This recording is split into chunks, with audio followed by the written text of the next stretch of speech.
Sobat Cuan semuanya, luar biasa nih ya fans Om Ben ya. Udah jam 9 tap, langsung ada yang DM Cici Alin. Udah jam 9 Ci, gitu. Lala, udah gak sabar nih ya mau ngobrol sama Om Ben.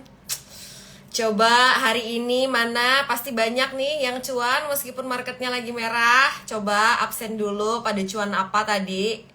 Pasti banyak yang cuan ini mah hari ini. Ya dong, pakai poni. Hai Mbak Ira, hai Mumu. Malam, Mbak Farida ini silakan kalau mau nanya sama Om Ben ya. Mbak Farida ada DM saya bercerita. Ini marketnya lagi susah, apa bagaimana, kayak gitu kan. Tambah cantik. Ini lagi jerawatan ya, kalau market lagi susah. Jerawatan Cici Alin ya, begitu ya. Sobat Cuan pasang dulu nih telinganya. Poni manja, ulala. Borok sangkut, aduh sangkut apa? Kayak boneka Squid Games. Ulala, berbahaya dong Cici Alin kalau kayak boneka Squid Games. Aduh, baik banget. Widih, ada yang BPW. Waduh. Baiklah, kita add nih Om Ben ya. Iya, jerawatan.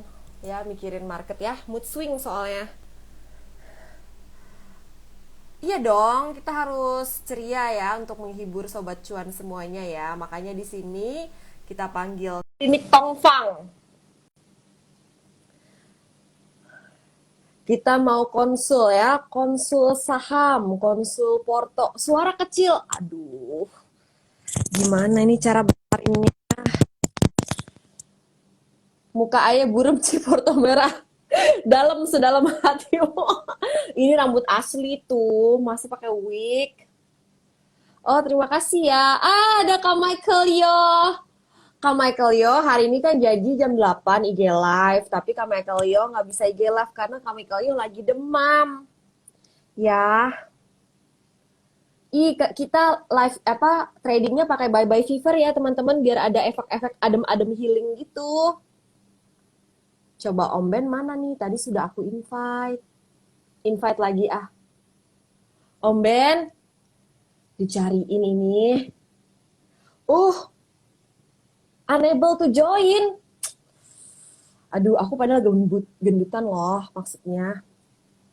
Iya, ini lampunya sesuai dengan IHSG hari Senin ya. Coba aku invite lagi Om Ben sekali lagi. Susah nih kalau big fun ya, berat. Jadi mau join juga berat Om Bennya. Iya. Om Bekti mana ya? Wah, udah join nih Om Ben. Wah, Om Ben sekarang penampilannya seperti opa Korea ya kan? Kalau dulu seperti bocah tua nakal. Om Ben, banyak banget nih yang DM aku. Ci, udah jam 9, gak sabar banget kayaknya mau nanya-nanya sama Om Ben. Baik. Om Ben, ini pada bilang sekarang mereka lagi lemah mental lagi downtrend. Terus ada juga yang nanya, sekarang ini tuh metodenya yang salah atau emang market lagi susah? Nah, baiklah sebagai pertanyaan pembuka, apakah market susah ini hanya untuk para pemula atau retail mewah seperti Om Ben juga merasakannya? Om Ben minum, aku juga nggak mau kalah, minum aku lebih besar. Loh, besar saya. Jadi, retail mewah. Janganlah. Saya bukan retail mewah, saya hanya ya sama dengan teman-teman ya. Saya sama dengan teman-teman masih belajar di market ya, sampai jerawatan nih, banyak belajar nih, banyak jerawat. Aduh, lagi musim di jerawatan, kayaknya marketnya nih Om Ben bikin jerawatan. Ya, jadi kalau aku bilang sih begini, market jujur memang ini market yang lebih rumit dari biasanya ya. Kalau dibilang susah, apakah susah? Saya bilang ya, marketnya memang lebih susah ya daripada market-market yang sebelumnya. Karena begini ya, teman-teman ini mungkin terbiasa ya, dan saya juga terbiasa. Saya terbiasa sekali dengan market yang enak. Ya, saya bilang market yang enak di mana selalu cuan ya, selalu dalam bulanan itu profit, kan seperti itu ya. Jujur saya dari mulai pandemi itu, mulai bulan Juni atau Juli 2020, sampai dengan bulan April 2022 saya secara bulanan selalu profit. Ya, artinya Porto all time high ya. Artinya Porto selalu all time high seperti itu.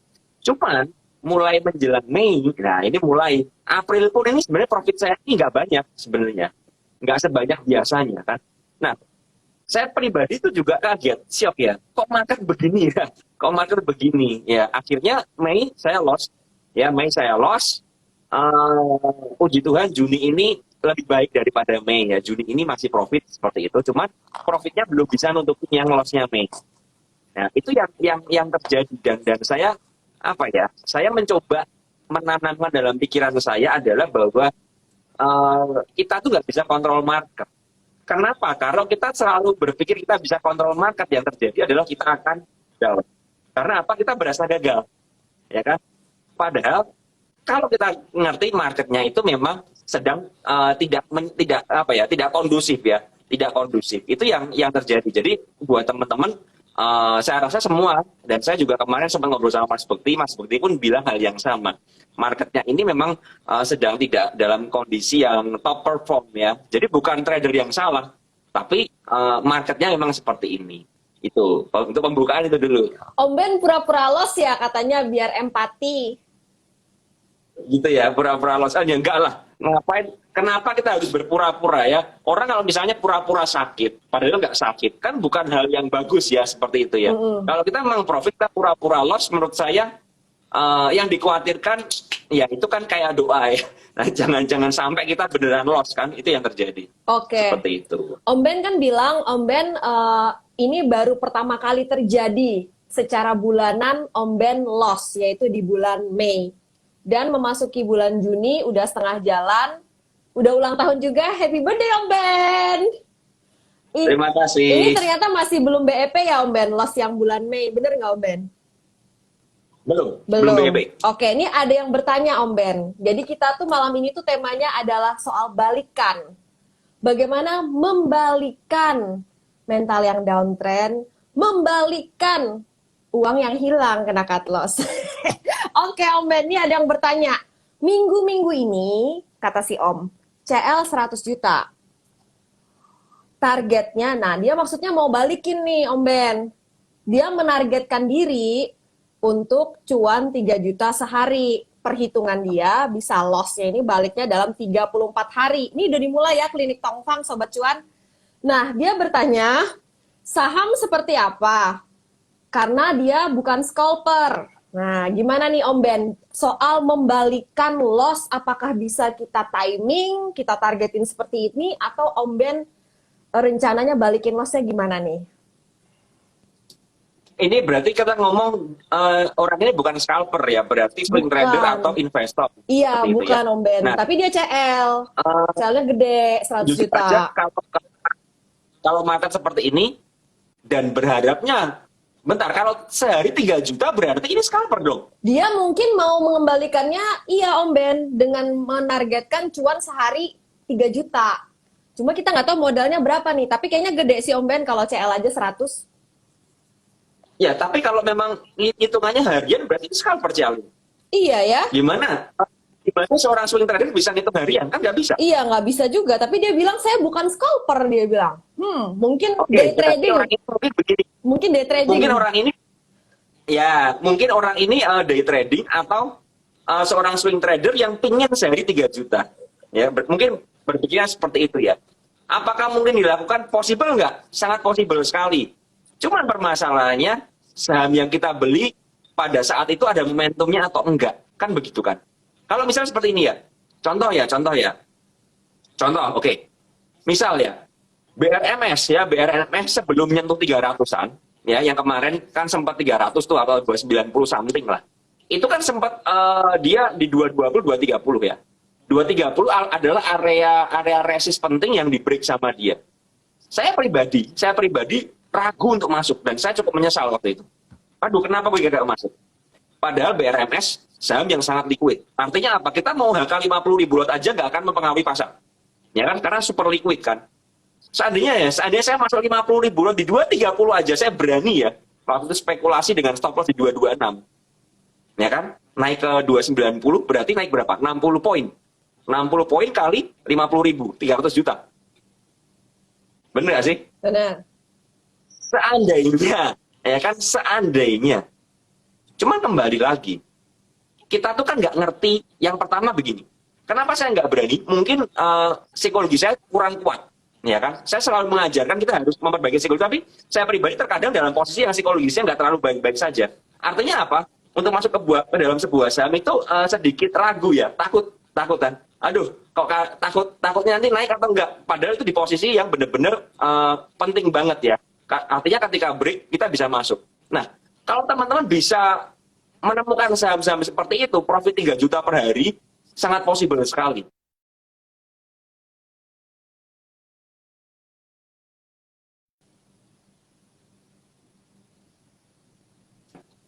Ya kan? Tentunya enggak.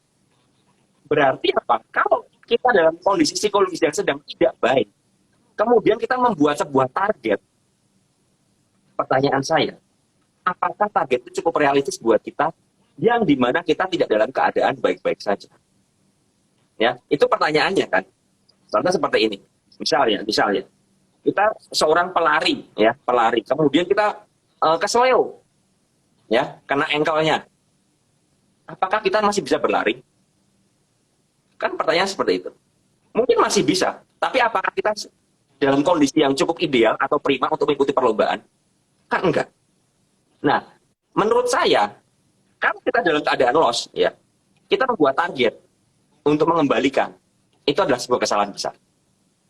Ya, jadi jangan pernah membuat sebuah target untuk mengembalikan loss. Karena apa?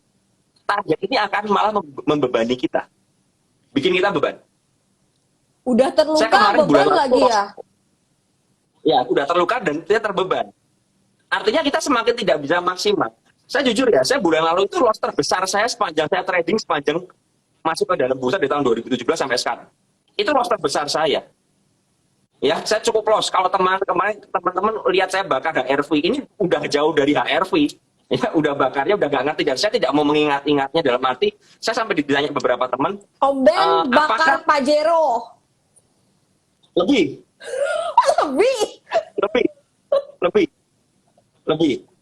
Nah, ketika saya mengalami loss seperti itu, apa yang saya lakukan? Ya kan? Yang saya lakukan adalah saya cooling down.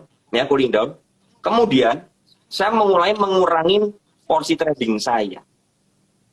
Itu yang saya lakukan. Kenapa sih saya buat 10 million challenge? Ya, tantangan 10 juta untuk diri saya ya, waktu itu, yang saya buat dari tanggal 25 Mei. Kenapa saya buat itu? Itu untuk mengembalikan kondisi psikologi saya. Benar. Contoh begini, teman-teman. Salah satu cara terbaik untuk kita mengembalikan psikologis adalah kita mengurangi modal yang kita pakai untuk trading. Misal seperti ini. Teman-teman biasa trading dengan 100 juta. Ya, trading dengan 100 juta. Kurangin porsinya. 10%.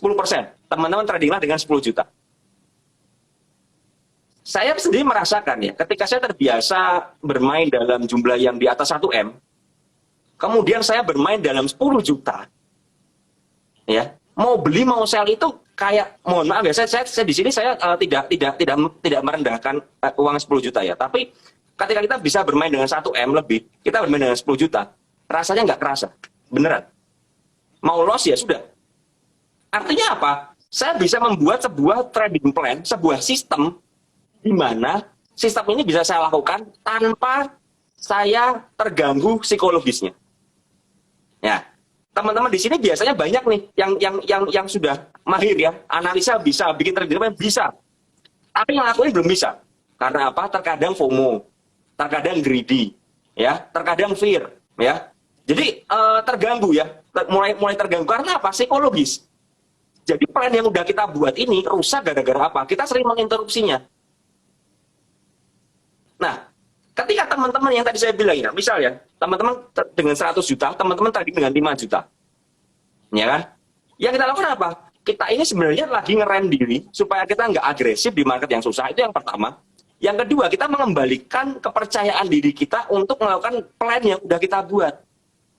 Nah, ketika kita udah mulai profit konsisten terus ini, ya kan? Kita mulai pede lagi. Jadi fokusnya itu bukan mengembalikan profit loss kalian. Fokusnya adalah mengembalikan psikologis kalian. Sama seperti pelari tadi. Ketika dia mau ikut perlombaan, dia tidak perlu untuk latihan lari lagi. Fokusnya apa? Memulihkan cederanya. Memulihkan ankle-nya yang keseleo misal seperti itu ya. Ya, itu yang kita lakukan. Jadi teman-teman trading, teman-teman yang sudah loss, jangan pernah berusaha untuk mengejar loss kalian. Yang dilakukan adalah kita cooling down, kita mengurangi modal kita untuk trading, dan kemudian kita mulai mengevaluasi dan mempertajam lagi trading plan kita. Apalagi marketnya tidak dalam kondisi yang baik. Ya, itu yang perlu kita ingat. Saya tadi ngomong dengan seorang teman di PPC, dia juga bilang, capek, trading capek. Karena apa? Rasanya berat sekali. Nah, saya bilang sama dia, yang kamu lakukan tuh salah. Kurangin modal kamu. Kurangin aja. Misal main dengan 700 juta, sisain 100 juta aja. Mainlah dengan 100 juta. Nanti kalau marketnya udah oke, top up. Nggak masalah. Yang penting apa? Psikologisnya kembali dulu. Masalah profit atau loss itu adalah hasil dari trading kita, teman-teman ya. Jadi saya ingatin lagi ya, profit dan loss itu adalah hasil dari trading kita. Tidak perlu kita kejar, tidak perlu kita berusaha untuk mencapainya. Yang perlu kita kejar apa sebenarnya? Psikologis yang baik itu yang pertama, dan yang kedua adalah trading plan. Ya, ketika kedua ini sudah kuat, ya, dan marketnya ditambah didukung market yang kembali normal, oke marketnya baik. Nah, baru kita bisa berusaha mengembalikan loss kita. Jadi saya pribadi seperti ini. Ketika saya loss besar ya, saya nggak berusaha ngejar. Ya, saya akan berusaha ya trading aja harian begini.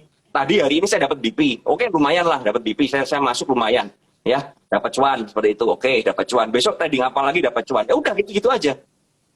Yang penting apa? Psikologi kita bisa balik. Kita nggak perlu lihat, aduh ini profitnya belum cukup untuk nutup loss, nggak perlu.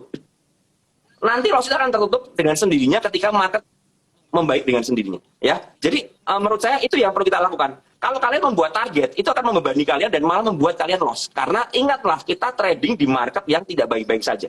Oke. Ya, jadi pesan saya seperti itu. Oke. Ini dari Kak Michael Yoh, komen. Tips lain kalau udah loss, buat RDN baru. Jangan lupa ya, buatnya di Trimegah Sekuritas. Bisa ikut grupnya Kak Michael Yo, ada di highlight Instagramnya Kak Michael Yo.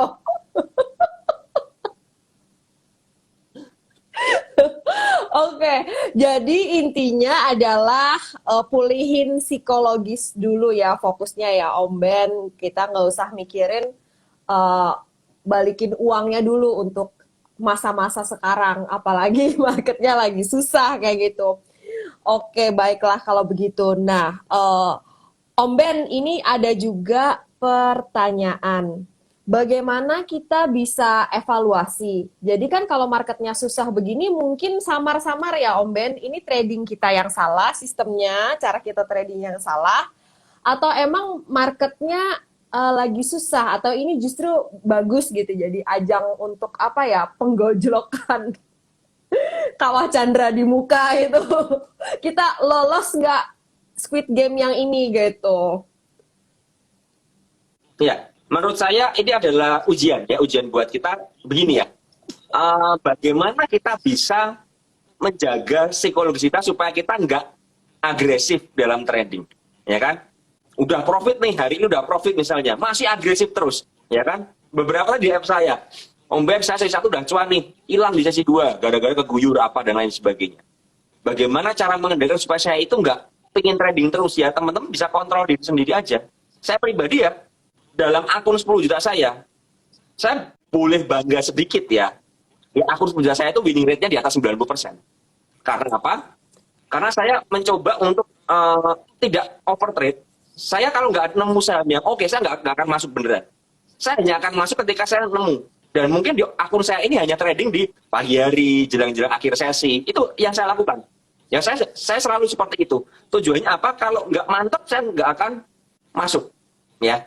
Jadi, kalau marketnya seperti ini, kita tidak menemukan saham yang bisa kita tradingkan. Ya, nggak usah trading. Ya, sesimpel itu aja. Karena kalau kita, apa ya? Kalau kita terus agresif ya, terus agresif begitu, malah akan merusak pencapaian kita. Ya, dan kembali ya, marketnya nggak dalam keadaan oke. Jadi itu harus kita sadarin dulu. Kalau market dalam keadaan oke, bagaimana? Berarti kita harus apa ya, menganalisanya harus dengan lebih berhati-hati kan. Kalau kita misalnya kita sedang setir mobil nih, kondisi jalanannya ini sangat berliku dan ada warningnya, jalan depan sempit, licin dan berliku. Apa yang kita lakukan? Nggak mungkin dong kita injak pedal gas kencang-kencang.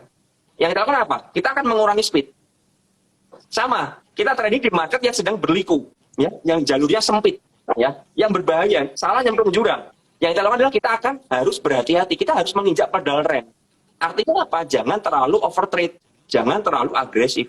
Kita lebih ke arah ngerem diri ya, ngerem diri dulu. Tenang, kalau kita ini ya, saya kasih tahu juga teman-teman, bursa ini akan buka sepanjang tahun depan pun masih ada, ya kan? Kalau kita nggak cuma bulan ini, masih ada bulan depan, ya kan? Tapi kalau kita terus-menerus agresif, ya, kita kejeblos lagi, loss lagi, lama-lama kita bisa kehabisan dana kita dan psikologi kita rusak. Makanya kenali market seperti ini. Jadi kita tenangin dulu, ngerem dulu, ya. Dan teman-teman sadar nggak sih saham-saham yang jalan ini hanya beberapa aja sebenarnya, ya, kayak BRMS, ya, BP, ya, Bumi tadi jalan juga. Nggak semua saham jalan, teman-teman. Ya harus sadar. Kalau nggak semua saham jalan, bagaimana? Berarti kan hanya ada saham-saham tertentu aja yang manggung di kala market minus 2% hari ini kan. Nah, kalau kita nggak bisa nemu bagaimana? Ya nggak usah trading. Kalau kita bisa nemu bagaimana? Silahkan trading di saham-saham yang memang ada momentumnya itu. Ya, itu pesan saya sih. Seperti itu. Oke, jadi kalau boleh saya sarikan, kurangi agresivitas, kemudian lebih selektif, sekaligus juga di sini kontrol diri untuk masuk ke saham-saham tertentu yang emang jalan. Kemudian analisa lebih hati-hati. Saya mau satu persatu follow up ya, Om Ben. Tadi ada yang nanya, Om Ben kan bilang selain mengurangi agresivitas juga lebih selektif untuk masuk ke satu saham tertentu. Saham seperti apa nih yang kalau dilihat Om Ben, oke, ini Om Ben cukup yakin untuk masuk setelah Om Ben sempat kemarin-kemarin mungkin masih sempat loss segala macam. Jadi kan mungkin sekarang jadi lebih hati-hati. Mungkin tadinya kalau market biasa aja Om Ben ada satu saham berani masuk. Kalau sekarang Om Ben benar-benar lihat, oke, yang ini nih baru. Jadi mungkin lebih sedikit ya porsi masuknya dan juga lebih sedikit saham yang Om Ben entry kayak gitu. Boleh elaborasi nih Om Ben, banyak yang nanya di kolom komen. Ya, saya biasanya begini ya teman-teman. Misal ya, kita lihat ya, kita menemukan saham seperti BP, BRMS, benernya kan dilihat dari teknikal ya, analisa teknikal ya. Secara teknikal bagaimana, secara volume bagaimana, apakah ada inflow ya yang masuk ya. Dan kita lihat BRMS kemarin memang asing masuk secara agresif sekali ya. Saya nggak ngerti asingnya ini asing atau asing beneran ya. Itu nggak jadi masalah. Tapi yang pasti di sana ada inflow yang besar sekali dan volumenya keluar. Dan kemudian BRMS yang tadi saya bilang kan 230 kan adalah kunci di situ ya. Kenapa saya bisa menemukan 230 kunci? Ya karena saya menganalisa secara teknikalnya. BP pun seperti itu. Ya. Sebentar. Wah. Halo. Om Ben ada panggilan. Ya. Ulala. Bentar ya. Oh ya, sebentar. Iya. Om Ben lagi jelas dulu ya. Oke, sorry. Ada. Ya, jadi ketika kita lihat memang marketnya begini ya, kita harus melihat, contoh seperti BP. BP kan beberapa hari nggak bisa break dari 120, 122 tuh. Ya kan? Ketika hari ini break, bagaimana? Saya akan pantau, saham ini lagi break nih. Saya fokus di saham ini aja. Karena pas saham ini volumenya gede dan lagi break. Ketika dia beneran break, saya mulai berani entry. Ya, mulai berani entry dengan batas di 120 tadi. Ya kan? Itu yang saya lakukan, dan saya hanya bermain di satu saham itu aja. Karena apa? Saham lain nggak ada yang menarik kan hari ini kan, paling Bumi break dari berapa? Break dari 60-an kan, break dari 60-an ya, itu kita bisa masuk. Nah, ketika ada sebuah saham dengan volume besar dan ramai seperti itu ya, kita masuk aja, ikutin flow-nya aja di sana. Nah, saya sangat tidak menyarankan, memang hari ini ada beberapa saham yang ramai digoreng ya, seperti Bapak ya, MTBI, tapi di sana partisipasi masyarakatnya dalam arti partisipasi retail ya, marketnya itu nggak berpartisipasi, artinya bandarnya atau penggerak harganya bermain sendiri. Yang seperti saya jelaskan di postingan saya ya, kemarin ada Siko juga, itu mereka hanya bermain sendiri, tukar-tukaran barang, lempar kiri sambil berharap ada retail yang mau masuk dan kejebak di sana. Saya nggak akan mau main di saham seperti itu, kecuali saya memang sudah punya di bawah dan saya seperti ini. Ketika saya main di saham seperti itu pun, saya nggak akan masuk dengan porsi yang besar dibandingkan BRMS atau BP ya. Karena apa? Di BP dan BRMS kan jauh lebih liquid dan partisipasi masyarakatnya bagus, ya kan? Kita bisa beli cukup banyak di sana. Sedangkan di Bapa, Siko, kemudian ada MTWI, nggak terlalu besar, ya kan? ada FPNI juga. Itu kan pergerakan pemain sendiri ya. Jadi mereka menyimpan barang sendiri, mereka bermain sendiri. Nah, saya tidak menganjurkan teman-teman yang tidak bisa menganalisa bermain di saham-saham seperti itu. Kecuali teman-teman sudah paham untuk scalping nyopetin aja. Saya pribadi pun hari ini nyopetin FPNI, nyopetin kayak Bapak tadi. Kenapa saya nyopetin? Karena saya ngerti resikonya. Tapi porsi yang saya masuk nggak segede di BP, ya kan? Nah, ini yang perlu kita ngerti teman-teman. Kalau mau bermain di saham seperti bagaimana silakan aja, tapi pahami resikonya. Dan saham seperti itu tidak nurut sama TA sebenarnya. Alias suka-suka aja bandarnya. Nah, sedangkan saham seperti BRMS BP lebih nurut karena apa? Partisipasi masyarakatnya lebih gede, gitu kan? Lebih liquid, lebih tidak mudah dipermainkan. Kalau mau memainkan pun hanya harus punya dana yang cukup besar, gitu loh. Nah, jadi dari situ kita bisa ngerti, oh ini saham yang memang layak kita masuk, saham yang layak kita cuma scalpingan aja. Kalau scalpingan bagaimana? Saya scalpingan ya secukupnya aja. Saya merasa misalnya 3 tik, 4 tik udah cukup, ya saya keluar. Saya merasa membahayakan, saya keluar. Tapi kalau seperti BP ini dengan TA yang seperti itu, ya, saya mulai mencari, oh area pressing di sini, bisa break pressing nggak? Kalau bisa break saya hold, kalau nggak bisa saya buang sebagian. Nah, itu yang saya lakukan. Jadi benar-benar kita harus selektif dengan pemilihan sahamnya. Dan yang tadi teman-teman bisa lihat lah ya nanti di postingan saya bagaimana saya melihat dan menjelaskan apa ya, ini main sendiri atau ada ganjelan atau apa, kalian bisa lihat aja dengan sendirinya ya supaya menghemat waktu. Tapi yang pasti ketika saya menemukan saham yang partisipasi marketnya bagus dengan volume yang gede, saya akan berani masuk di sana dengan lebih serius daripada saham-saham yang hanya dipermainkan seperti itu ya.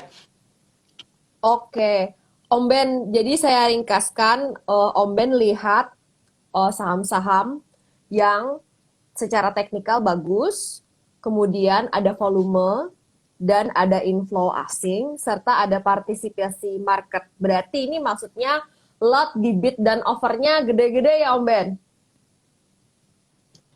Bukan cuman gede, sekali lagi bukan cuman gede. Tapi adalah kita harus melihat apakah saham ini benar-benar ada bidnya atau hanya ganjelan. Apakah ada yang makan barang atau hanya tukar-tukaran atau swap order. Itu yang lebih penting. Karena contoh kayak begini, bapakku hari ini liquid, ya kan liquid, gimana nggak liquid?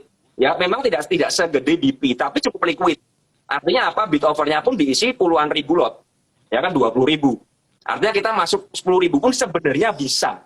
Tapi permasalahannya ketika kita bedah bid dan overnya, ganjelan semua, alias ketika kita copot ganjelannya, kita hilangkan yang besar-besar, itu apa ya? Cuman ada 2 lot, ada 10 lot, 100 lot. Artinya apa? Kalau kita benar-benar 10.000 dan memang dilongsorin atau dicabut bidnya, kita nggak bisa keluar. Om Nah, Ben, ini makanya harus benar-benar kita melihat liquidnya itu dibuat liquid atau benar-benar liquid secara market. Ya, dengan melihat tatanan bid dan overnya. Itu yang penting banget gitu loh. Jadi bukan hanya melihat oh ini bidnya tebel nih. Enggak sesimpel itu. Banyak sekali jebakan-jebakan di sana seperti itu. oke Om Ben, katanya gimana cara tahu itu bidnya fake apa enggak tuh? Ganjelan, Kalau soal ganjelan. kalian bisa di postingan saya 2 postingan terakhir, kalian lihat di sana aja deh ya, lihat di sana aja, itu sudah saya jelaskan dengan video ya. Jadi kalian bisa lihat sendiri ya. Jadi kalau di sini kan agak susah ya, jadi mendingan lihat di sana aja ya. Oke, lihat postingan Om Ben ya, jadi menghemat waktu. Kita mau buka konsultasi klinik Tongfang, silakan ditulis di kolom pertanyaan. Om Ben yang modal 10 juta minggu kemarin sekarang udah jadi berapa Om Ben katanya? Ya, sudah bisa jadi beberapa mio lah. Wow, Kalau dibeli motor berapa? luar biasa. Saya sengaja tidak menunjukkan dulu ya, supaya surprise aja ya. Tapi yang pasti saya tiap hari adalah ya, tiap hari ya lumayan lah, hari ini pun bisa dapat ya di atas 2 juta lah, lumayan. Wah, Gitu hebat aja. sekali ya. Dan ada yang nanya di kolom pertanyaan di feed ya, katanya Om Ben gimana memaksimalkan margin? Om Ben kalau trading nggak pakai margin ya, sudah saya tulis juga di kolom Iya. komen. Saya nggak pakai margin ya, saya nggak pakai margin, jadi saya nggak bisa jawab karena memang saya bukan trader yang berani pakai margin. Oke, untuk pertanyaan ARB simetris kita akan simpan sampai di belakang. Oke, baiklah. Saham partisipasi. Om Ben, oh ini banyak juga nih yang nanya nih Om Ben tadi. Om Ben, strategi CL-nya seperti apa? Kalau gini, kalau saya CL, saya akan melakukan cut loss ketika tidak sesuai dengan analisa saya. Artinya begini, terutama ini buat akun saya yang kecil ya, buat akun saya yang apa, eh, 10 juta itu, saya akan mencoba berhati-hati masuknya, ya, benar-benar masuk di area konsolidasi. Artinya ketika saham itu benar-benar sedang apa ya, misalnya udah rally pun dia sedang sideways lagi, saya akan mau gitu. Ketika sideways-nya jebol, saya buang. Ya, jadi saya ketika saya mengejar saham yang sedang bergerak pun, saya memastikan saham ini belum bergerak jauh, ya, dari supportnya, ya. Penentuan support resist bagaimana ya, kita lihat TA-nya aja, kita lihat TA-nya ya seperti apa, karakter sahamnya seperti apa. Ketika saham ini belum jauh, saya misalnya begini ya, ada saham A ini saya melihat 98 ini nggak jebol-jebol, kuat sekali di 98, sedangkan sekarang di 99 100, ya. Apakah saya berani masuk? Saya akan coba tungguin, coba sabarin dulu. Ketika dia misalnya lari ke 101 ya, saya akan coba masuk 101. Stop loss di berapa? Di 99 atau 98 ya. Saya akan lihat resistnya. Di mana? Oh, ternyata 105, 105 ada resist. Saya buangnya di mana? Saya akan buang sebagian di 105, 105. Ketika saya merasa ini kayaknya berbahaya ya, secara overnya tebel-tebel sekali dan nggak ada kekuatan naik, nggak ada yang mau HK, saya akan buang semuanya langsung. Karena kan saya mau scalping nih. Jadi makanya kan kalau teman-teman lihat di postingan saya cut loss saya tuh kecil-kecil ya, minus 1%, rata-rata jarang sekali, minus 2 ke atas jarang sekali. Tapi saya bisa profit 3%, 4%. Ada beberapa yang cuma perlu 1% ya. Ketika saya nggak yakin, saya mendingan keluar. Jadi begini, saya kalau sedang scalping dan saya nggak yakin, saya mendingan keluar. Karena apa? Ketika saya menemukan keraguan, ya lebih baik saya clear posisi. Ya kan seperti itu. Kalau saya yakin dengan analisa saya dan memang saya mantap di saham itu, saya akan berusaha tahan selama mungkin. Tapi ketika nggak yakin, saya akan keluar. Karena market ini bukan soal benar dan salah, ya. Tapi market ini berbicara soal menjaga psikologis. Dan ingat kembali ya, yang kita kejar adalah psikologis kita. Ketika kita psikologisnya ragu-ragu, mending kita clear posisi. Itu jauh lebih aman. Kalau naik bagaimana? Ya sudah. Karena namanya kita ragu-ragu kok. Nah, ketika naik seperti itu, kita mengevaluasi. Kenapa saya ragu-ragu ya? Oh, saya ragu-ragu karena saya mungkin takut begini. Oke, solusinya apa? Nah, ini yang kita cari. Kita evaluasi terus. Sehingga besoknya kita trading, kita bisa mengupgrade diri kita, memperbaiki. Oh, saya mau jadi lebih baik lagi dari kemarin nih. Saya nggak boleh ragu-ragu lagi. Nah, ini kita pakai, ya kan? Jadi itu yang saya lakukan terus, teman-teman. Jadi tiap hari itu saya nggak punya patokan berapa persen, saya nggak pernah punya. Dan saya tidak pernah, waktu saya trading scalping, saya tidak pernah memasang stop loss. Artinya apa? Saya percaya pada diri saya dan pikiran saya. Ketika saya memutuskan untuk sell, ya saya akan sell. Dan itu benar-benar harus disiplin, ya kan? Kembali lagi, saya membuat sebuah trading plan, sebuah sistem di mana saya harus sangat disiplin. Ya, ketika teman-teman sudah mau scalping tapi minusnya cut loss-nya di atas 6%, 7%, berarti teman-teman udah nggak disiplin itu. Ya kan? Karena profitnya mungkin cuma 3%, 2%, 3%, 4%, tapi kenapa stop loss-nya sampai 7%? Nah, itu yang perlu kita evaluasi ya, soal stop loss seperti itu. Om Ben, ini untuk scalping ya, ada yang nanya, beberapa yang sangat teknis, baiklah kita jawab ya. Yang pertama ada pertanyaan, kalau saham break resist, Om Ben entry atau tunggu retrace? Kalau break resist, tergantung volumenya bagaimana. Alias tergantung begini teman-teman. Ketika saham break resist, itu biasanya ya akan terjadi tes ya, retest di resist yang di break itu. Ya. Jadi kalau kita mau buy on breakout, kita harus sangat disiplin. Ketika gagal breakout, bagaimana? Kita harus cut. Kalau breakout lagi bagaimana? Kalian mau re-entry nggak ada masalah. Ya kan? Tapi memastikan bahwa ketika buy on breakout itu tidak memakai 100% cash. Atau 100% dari alokasi porsi di mana kita mau masuk, misal kita masuk 10 juta. Kita ketika buy on break itu nggak boleh 10 juta langsung. Mungkin bisa 3 juta dulu. Tujuannya apa? Kalau ada false break, kita cut loss, kita nggak akan cut loss gede. Karena kita, gini ya teman-teman, di market seperti sekarang ini ya, sepertinya break resist, tapi gagal terus. Contoh, saham energi 300 ya, 300 kan ada resist tuh di situ. Beberapa hari kita lihat kan, 306, banting lagi ke bawah. Ya kan? Hari ini juga kemarin sempat 306 banting dan sekarang hari ini koreksi ke 278. Ya kan? Bayangkan kalau teman-teman mau buy on breakout di 300 dan teman-teman nggak disiplin, ya loss-nya akan gede. Tapi ketika teman-teman disiplin, oke, kalian pasang di mana? Di 294. Ya udah, 300 ke 294 itu. Ya. Oke. Itu yang kita lakukan dan yang saya lakukan ya. Saya nggak ngerti dengan strategi orang lain, tapi yang saya lakukan seperti itu. Jadi kalau memang saya melihat ada sebuah saham yang memang kayak BP hari ini. BP sebenarnya saya maksudnya agak telat ya. Karena saya itu tadi pagi lupa. Kalau saya sudah set BP itu saya mau masuk pokoknya stop loss di bawah 113. Tapi saya lupa. Ya, saya main ke saham lain, saya mantau saham lain, saya lupa BP ternyata. Ya udah, saya ketinggalan kan. Yang saya lakukan apa? Saya nungguin BP dulu. Karena posisinya nanggung tuh. Stop loss di 113, sekarang harganya 120 nih. Ya kan? Artinya apa? 122 resist. Cuma ada 2 tick aja. Kalau saya beli sekarang, risk rewardnya nggak sebanding. Ya, saya lakukan, saya nungguin. Dia bisa break 122. Oke? Dia bisa break, naik ke atas, saya baru mulai entry lagi. Dan ternyata memang nggak ada retestnya, BP. Karena volumenya gede sekali hari ini kan. DHK terus sama asingnya juga kan. Nah, jadi itu yang saya lakukan. Kalau dia nggak jebol ke bawah, bagaimana? Saya akan melakukan average up. Itu yang saya lakukan. Dan teman-teman kalau hari ini ya, misal ya teman-teman ada waktu, nanti bukalah chart menitan, 1 menitan dari BP. Itu chartnya cantik sekali. Ya, di mana sempat retrace ya, sempat koreksi, tapi langsung mantul lagi. Nah, itu yang kita manfaatkan. Jadi ketika melakukan average up, beli sedikit, turun lagi, bagaimana? Ya nggak perlu khawatir. Kan kita punya plan, kita masih punya cadangan dana kan. Ketika dia turun misalnya, contohnya saya beli 124. Jebol kan, resi yang dijebol 122 kan. Saya beli 124. Terus uji 122 bagaimana? Ya udah, nambahin 122. Stop loss-nya di berapa? 120 misal. Ya kan? Artinya kan saya beli 122. Kemudian dia naik lagi 124. Saya nggak buru-buru beli lagi.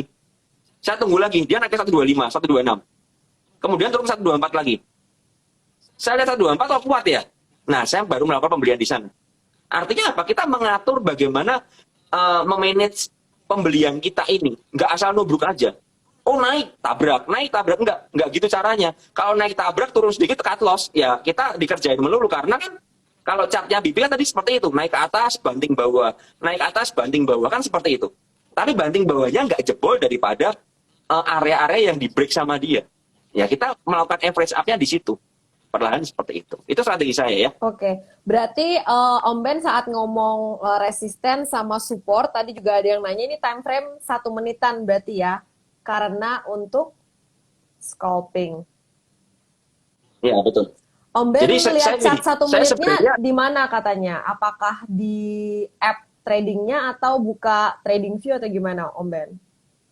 Iya, saya kalau lihat lebih baik di sekuritas ya, karena kan lebih real time daripada trading view ya.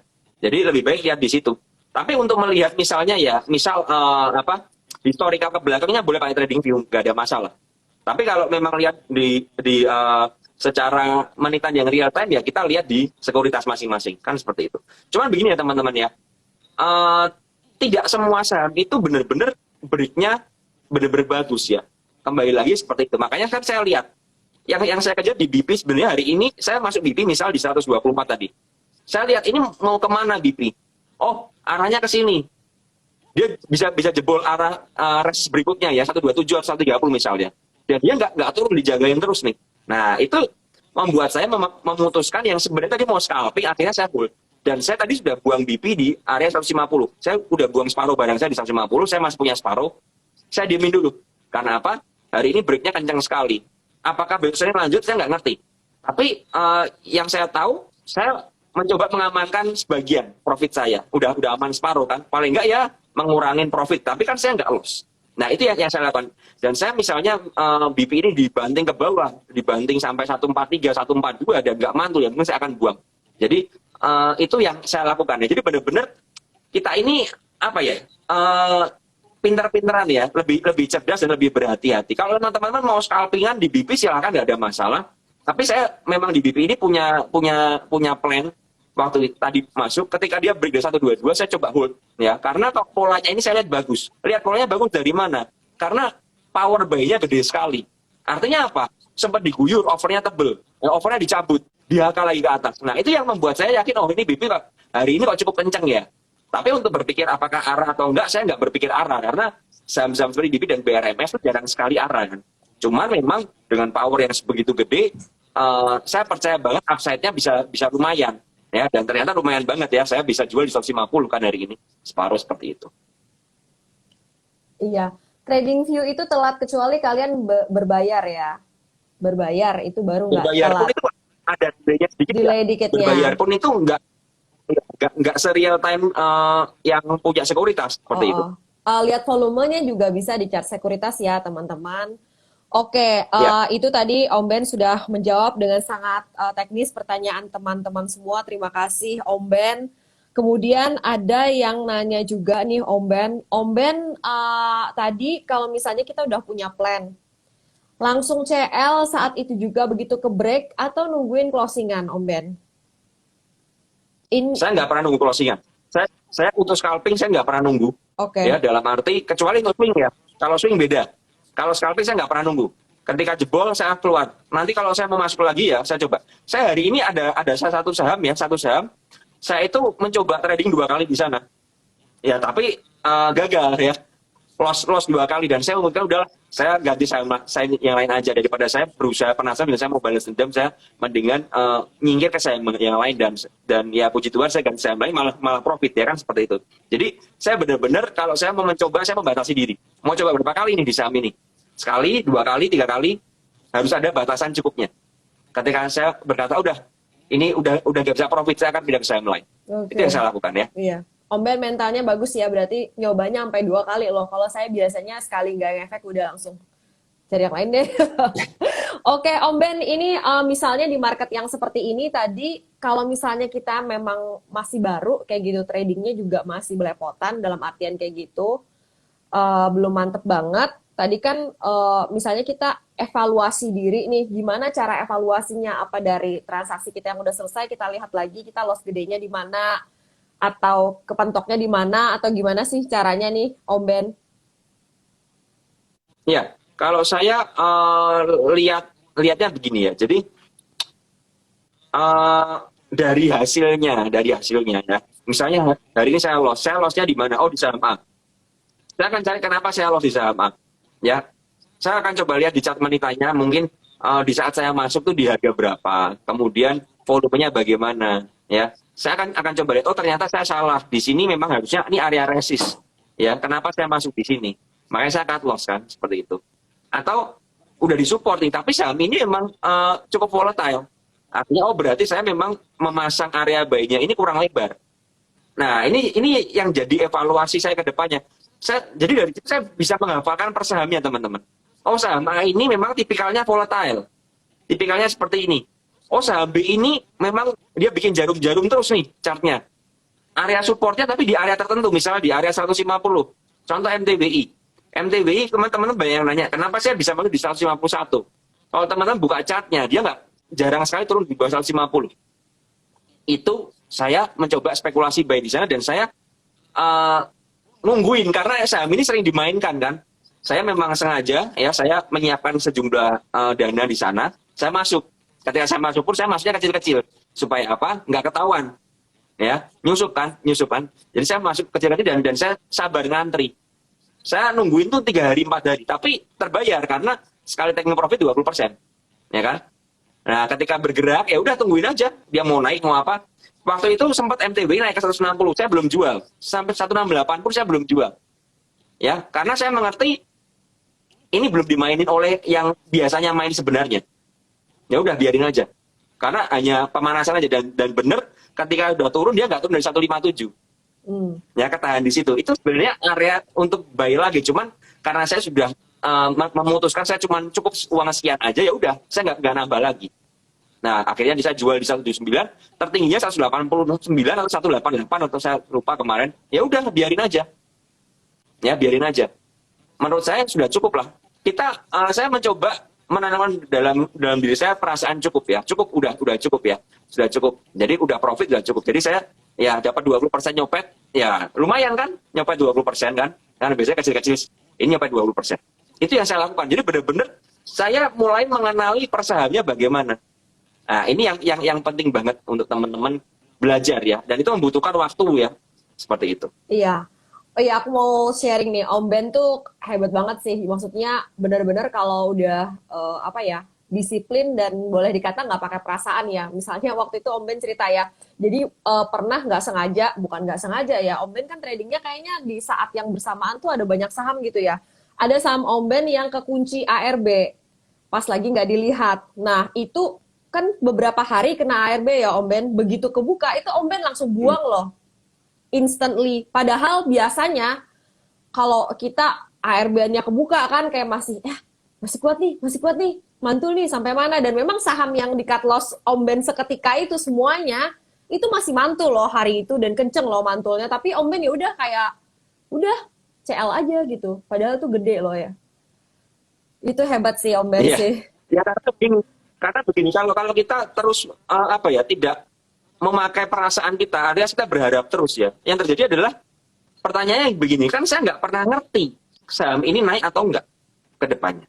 Ya kalau naik, kalau turun, ya gimana? Nah, yang penting adalah ketika kita bisa melakukan kalkulasi saham tersebut, kita mengevaluasi diri.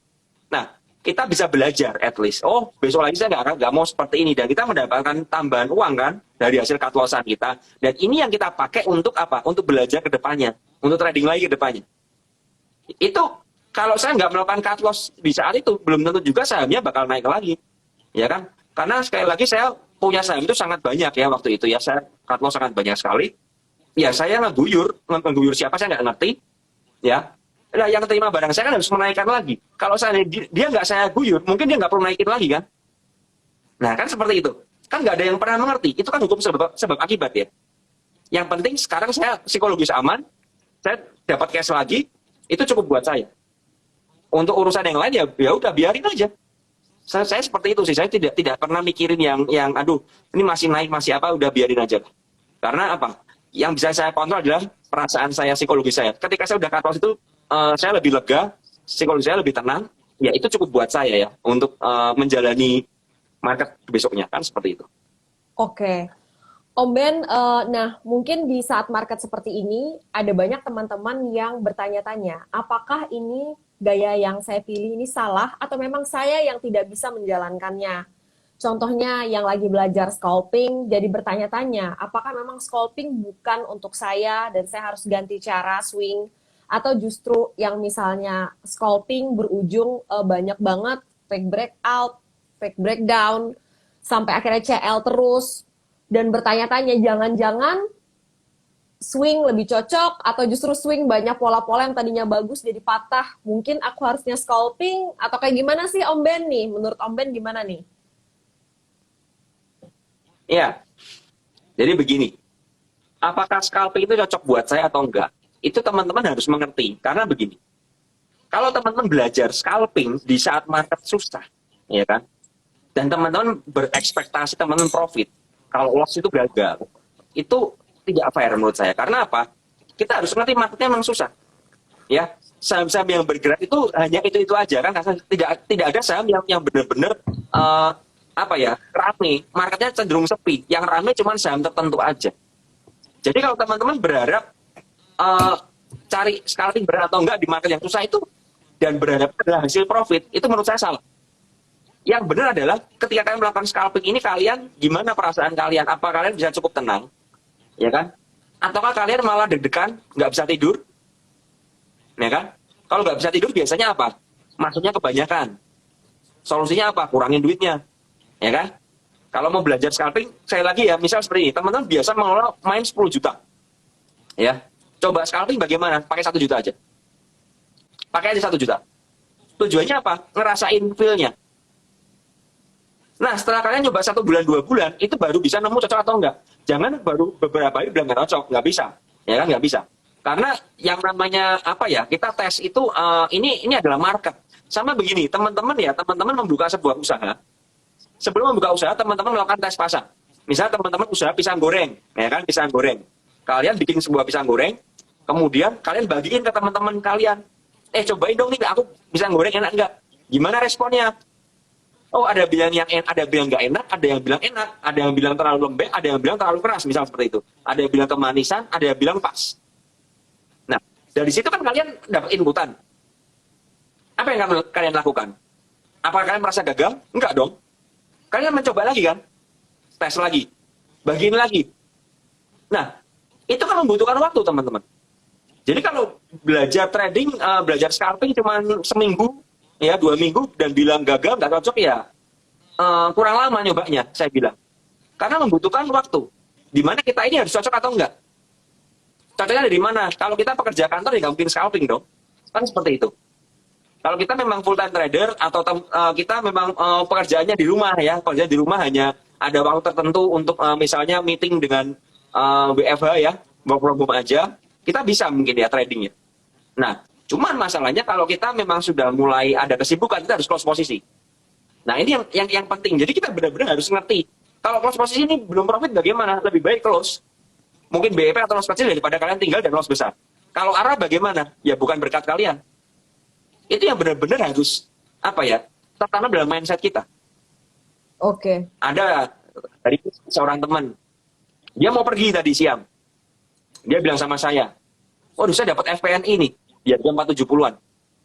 Saya bilang, kamu mau pergi kan katanya? Iya, jual aja. Tapi saya bilang, tapi terserah kamu ya. Kalau dijual naik ke 500 terserah. Ini saham ini nggak bisa dianalisa ya. Saham ini suka-sukanya aja. Ya udah dia jual. Beneran. Closing 550 kan hari ini FPNI. Terus dia bilang, nyesel saya jual gini-gini. Terus saya bilang, nah kalau kamu nggak jual FPNI closing 432 gimana? Nah, nggak bisa. Kita nggak bisa mendapatkan semuanya. Kalau kamu mau main sama teman kamu atau kamu ada kesibukan, ya udah, kamu harus membagi sebuah prioritas. Ya kan? Seperti itu. Kalau mau trading bagaimana? Ya udah cancel semua jadwal, kamu fokus trading. Kalau fokus trading nggak dapat profit bagaimana? Itu adalah satu resiko. Jadi benar-benar teman-teman ini harus apa ya? Mengatur semua prioritasnya. Dan kita dalam trading ini nggak bisa ngatur market. Artinya apa? Kita nggak bisa ngatur saham ini, kecuali kita bandarnya ya. Kita nggak bisa ngatur, ini mau naik atau mau turun, nggak bisa. Kita ngikutin aja kan. Flow-nya bagaimana. Setelah naik ke atas, oh ada tekanan jual ya udah keluar. Nah ini yang perlu kita latih. Di sini akan kita menemukan cocok atau enggaknya gitu loh. Kalau saya deg-degan terus ya, aduh ini bikin stres dan lain sebagainya. Kan perlu dievaluasi lagi. Yang bikin stres apa? Dana kegedean, ya kan? Atau memang capek scalping. Kalau capek scalping ya nge-swing. Kalau nge-swing di market seperti ini bagaimana? Iya banyak dikerjain market. Nah ini harus dimengerti. Oh kalau dikerjain market bagaimana? Udah main pendek-pendek aja. Yang penting apa? Yang penting nggak loss. Saya ada satu kejadian lucu nih hari ini. Saya itu jujur ya, saya itu ada seorang teman.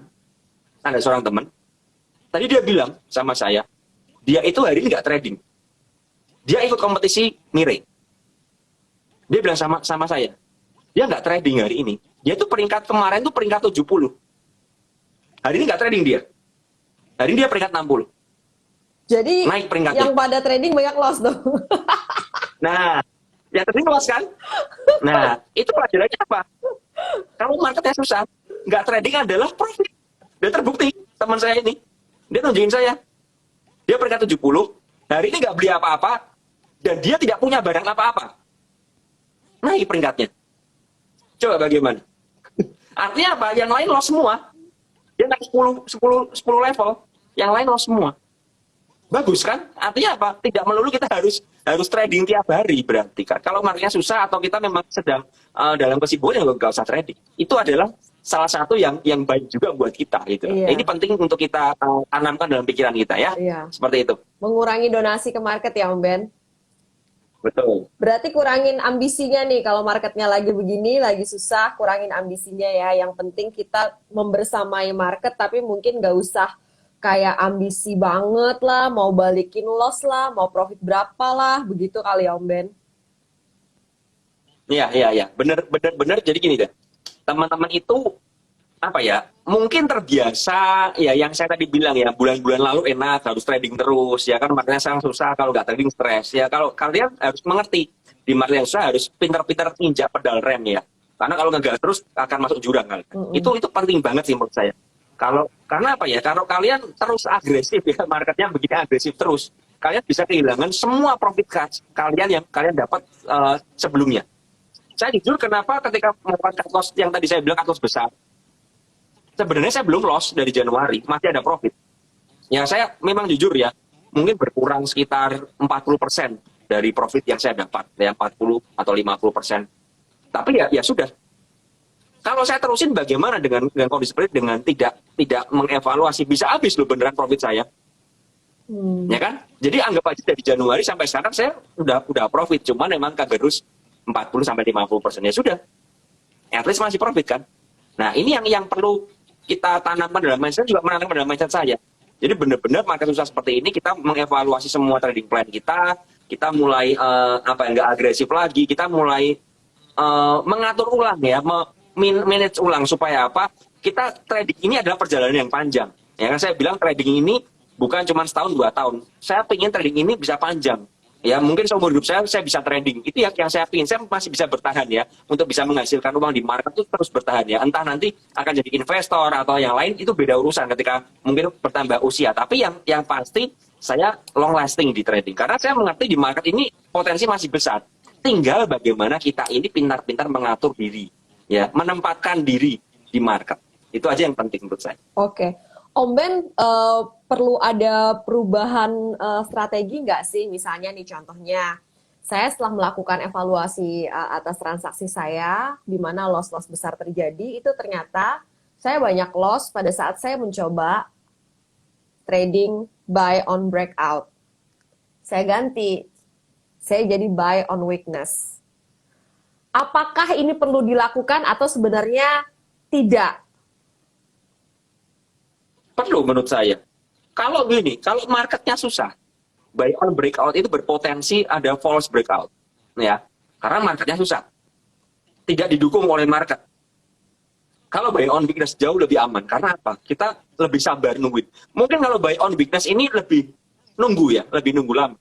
Nunggu, Tapi itu yang akhirnya terjadi. kecepatan jual Om Ben. Kayak BP saya belinya harganya bagus loh, tapi saya udah jual 126. Ya nggak apa-apa. Kembali lagi kan, at least cuma profit kan. daripada enggak. Nah, Tapi habis itu mau masuk lagi gak berani karena memang sempet kayak terlalu agresif di market yang malas gitu. Jadi kemarin kebantingnya lumayan gitu. ya. Tapi menurut saya ya, buy on weakness adalah strategi terbaik untuk saat ini. Itu strategi yang paling baik banget. Contoh ya. Kita ngerti saham kayak, ini bukan stock pick ya, ini udah kejadian. Saham kayak Yellow. Yellow itu area support 101, 103. Kemarin saya sempat calling di BPC mulai 107, saya bilang belinya nyicil aja, sabar aja. Sabar, sampai ke 103, 102. Cicil aja terus. Banyak yang DM saya, Yellow bagaimana? Ya kan belum jebol supportnya. Ya udah nyicil aja, kalau masih punya ya nyicil aja. Dan terbukti hari ini sampai 110-an lebih. Saya bilang sama mereka, yang nggak sabar daripada saya di DM-in terus jual aja semuanya dah. Kadang-kadang Ya kan? lucu Karena juga ya kita tuh Om Ben, kita tuh, ini bukan nyela ya, maksudnya pas banget kalau kita omongin, saya diprotes loh Om Ben kalau saya nyeruduk Om Ben gitu, nabrak. Maaf ya Om Ben. ya, Jadi, kadang-kadang tuh psikologis kita tuh aneh Om Ben. Kalau misalnya saham lagi di support, sepi gitu, kita nggak berani beli, kita diemin aja. Pas udah naik kenceng, malah kok kita tuh psikologi masa kali ya, aja. malah kita berani beli loh, tuh aneh juga sih. Ya karena itu memang kecenderungan market dan itu memang psikologis market seperti itu. Kalau nggak diciptakan seperti itu, bandar nggak jadi kaya, ya kan? Kan begitu. Kita bisa menciptakan uang di market bagaimana? Dari apa? Dari orang-orang yang FOMO. Kalau nggak ada yang FOMO, nggak ada yang mau beli barang kita dong di atas. Misal ya, contoh ya, saya punya BP misal tadi di 124. Saya jual di 150. Kalau nggak ada yang mau beli di 150, saya nggak bisa jualan. Bener kan? Karena nggak ada yang mau beli kan. Justru kalau ada orang yang FOMO, kita bisa berjualan. Cuman masalahnya adalah jangan sampai kita yang jadi orang yang FOMO itu. Jangan sampai kita beli di atas dan nyangkut. Ya kan? Itu yang harus kita pahami ya. Jadi bisa seperti ini. Contoh MTBI, saya punya di 151, saya jual 179. Kalau nggak ada yang mau beli di 179, saya nggak bisa profit 20% dong. Cuman memang perjalanannya itu membutuhkan proses. Ya kan? Satu lagi saham yang benar-benar mantul dari support, MDLN. Ya, sekarang 115. 102. Ya kan? Sempat hari kemarin ada false ke bawah sampai 96, kemudian langsung mantul. Ya kan? Nah, itu area support sebenarnya di area 100-an itu. Ya, tapi seberapa banyak teman-teman yang mau sabar beli? Gak ada yang berani. Kalau sekarang mungkin pada FOMO semua, ya kan? Udah harganya naik ya, udah harganya naik berapa persen, udah muncul di running trade, ya kan? Sebenarnya saham-saham yang sedang diakumulasi itu kan nggak terlalu rame. Karena prinsipnya kalau misalnya saya pribadi, misal ya, saya pengen ngumpulin barang. Saya nggak mau saham itu keluar di running trade. Saya nggak mau saham itu keluar di grup-grup saham, nggak mau. Saya diamin aja. Saya ada satu saham yang saya kumpulin dari lama. Dan saya sudah profit di atas 30% sekarang. Dan sampai sekarang pun saya nggak mau bahas. Karena apa? Biarin aja. Biar aja marketnya bergerak kemana, biarin aja. Itu yang kita lakukan kan.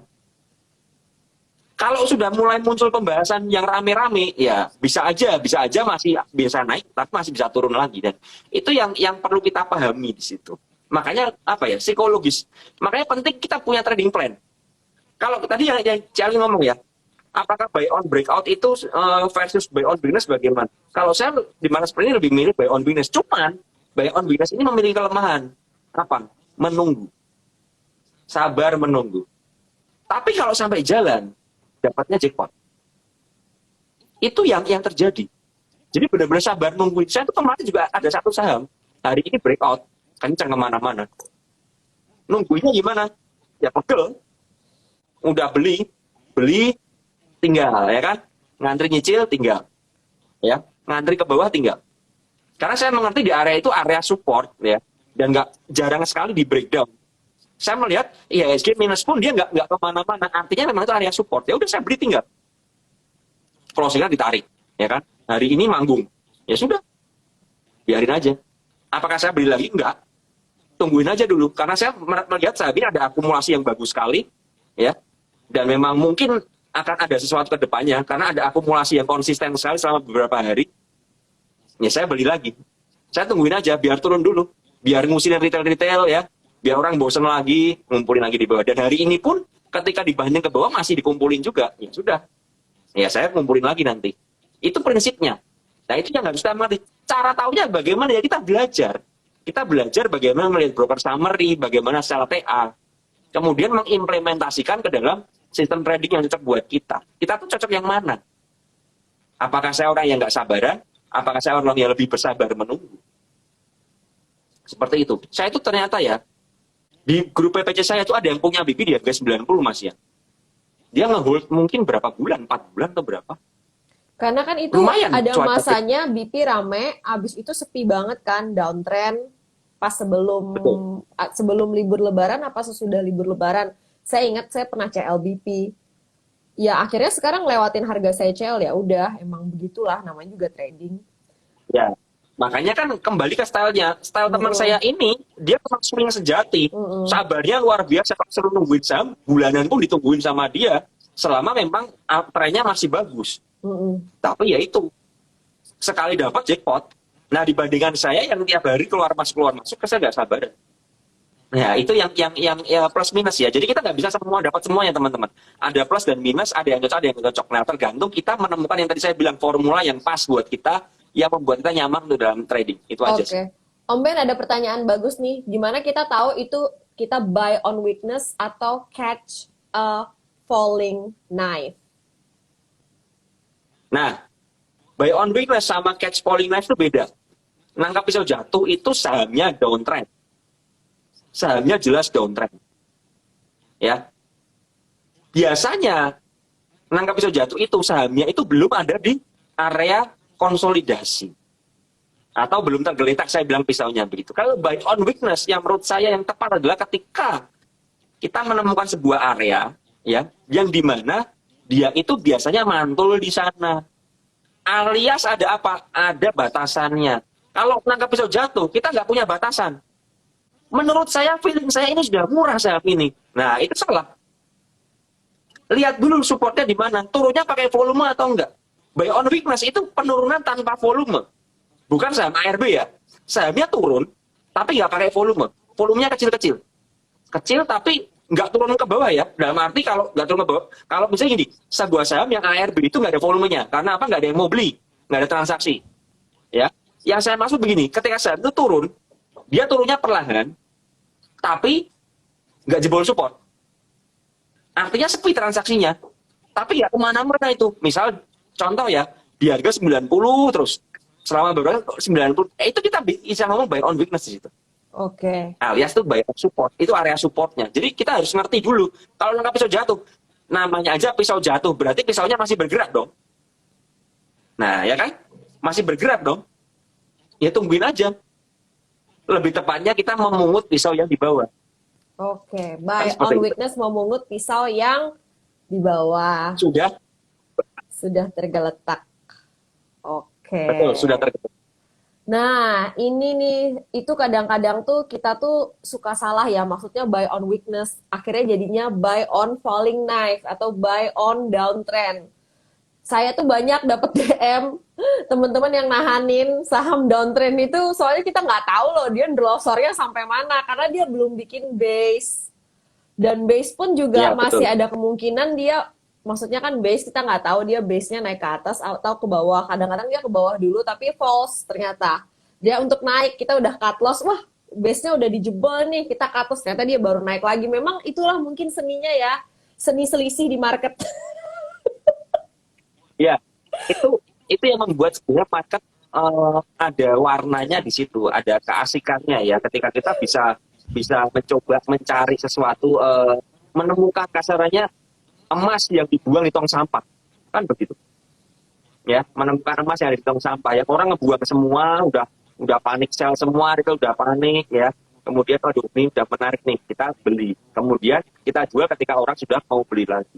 Contoh begini ya, seberapa teman-teman banyak yang kemarin kejebak di ADMR. Ya, ADMR kemarin saya bilang di WP juga, ADMR hati-hati ya, ADMR itu cuman technical rebound dari penurunannya. Alias apa? Alias akan ada penurunan lagi. Kemarin kan sempat nge-break 2000 tuh. Ternyata close-nya 1000 berapa? 1800 something. Bersama dengan IHSG longsor kan. Itu technical rebound. Kita bisa nggak beli? Bisa, memanfaatkan patulan aja. Alias fast trading, cepet aja. Jangan Ketika terlena udah ya kena Om Ben. resist, ya jangan terlena. Kita buang. Dan yang terjadi benar, hari ini turun lagi ADMR.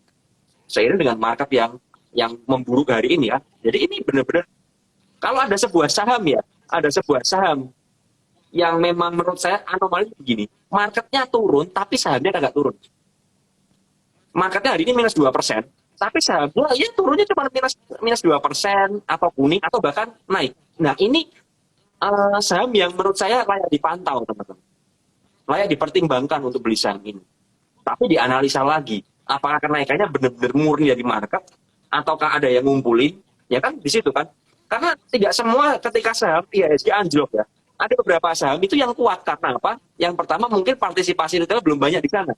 Artinya tidak ada retail yang panik. Atau yang kedua, memang market maker di saham tersebut itu ngebakar duit di sana, alias dia ngejagain sahamnya supaya nggak turun. Udah retailnya nggak banyak, sahamnya banyak di tangannya dia. Makanya dia bisa menggerakkan harganya ke atas. Makanya bisa melawan IHSG. Tapi ketika sahamnya itu benar-benar tidak memiliki momentum, ketika IHSG-nya anjlok, ya saham itu langsung anjlok semua. Banyak kan kita lihat ya saham-saham yang berguguran banget, IHSG-nya hijau, sahamnya cuma naik sedikit. IHSG-nya merah ARB dia. Nah, saham-saham yang seperti itu yang berbahaya menurut saya.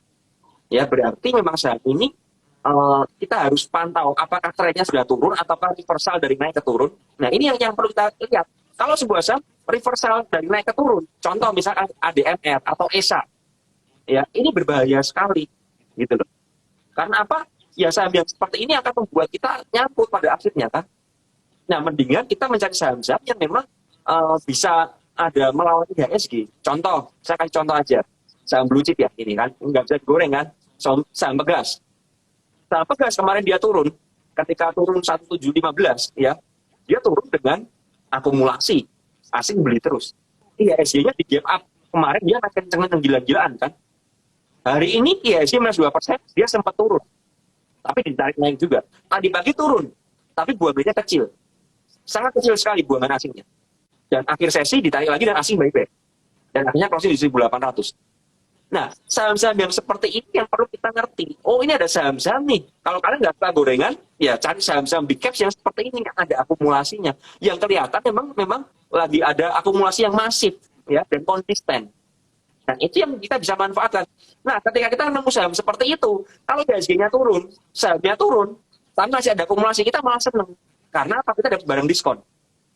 Nah, kalau IHSG-nya kenceng ke atas, dia ribunya kenceng. Nah, kita mungkin bisa berjualan sebagian.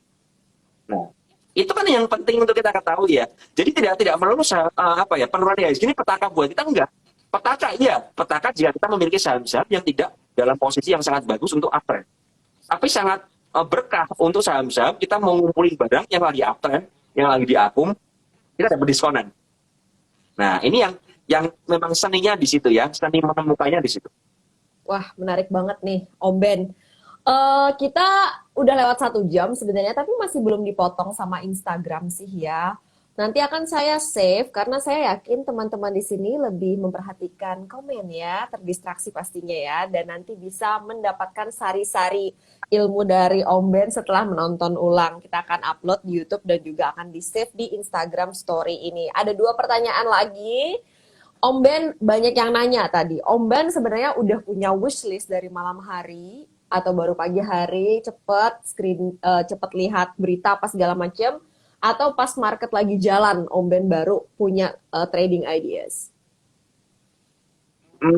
Kalau marketnya jelek seperti ini ya, makanya alias ini market koreksi seperti ini, yang saya lakukan saya paling kan nggak banyak saham yang bagus ya, tidak banyak saham yang bagus yang bisa naik kan. Nah itu yang apa ya, saya lebih karena nggak banyak yang bagus ya, makanya kita bisa lebih sedikit kan yang kita screening kan seperti itu. Saya malah mencari, apakah mencari, ya saya mencari karena saya ada BPC juga kan, ada BPC di mana saya harus mencari saham-saham yang bukan gorengan juga kan seperti itu.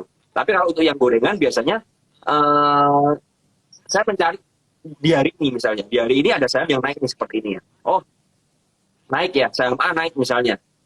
Nanti ketika akhir sesi kan bisa kelihatan broksumnya ya. Saya lihat broksumnya. Oh, broksumnya oke.